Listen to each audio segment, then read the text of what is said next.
আমার চ্যানেলে নতুন হয়ে থাকলে অবশ্যই সাবস্ক্রাইব করবেন এবং ভিডিওটি ভালো লাগলে লাইক কমেন্ট শেয়ার করবেন।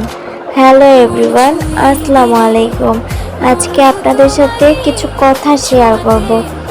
আজকের কথা হচ্ছে বরবটি কেন আমরা খাইতে অনেকেই পছন্দ করে না। বরবটি বেশি করে খাইতে হবে, কারণ বরবটিতে প্রচুর পরিমাণে ভিটামিন আছে। বরবটি আমাদের খুব পুষ্টিকর ও সুস্বাদু সবজি আমাদের শরীরের জন্য। হাড় মজবুত করে বরবটি প্রচুর পরিমাণে ক্যালসিয়াম, আয়রন, ম্যাগনেসিয়াম এবং ভিটামিন কে রয়েছে, যা হাড় ও দাঁত শক্ত করে এবং হাড় ক্ষয় রোধে সাহায্য করে।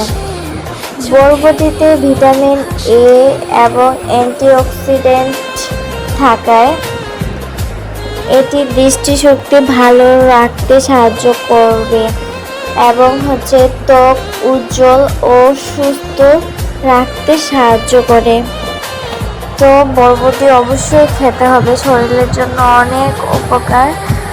তো আজকে আমি বরবটি কিভাবে রান্না করলাম, বরবটি আলু দিয়ে রান্না করছি।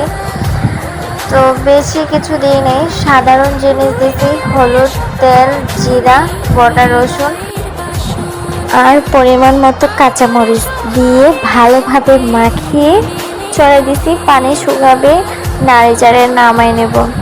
এভাবে রান্না করলে সেই টেস্ট। আল্লাহ হাফেজ।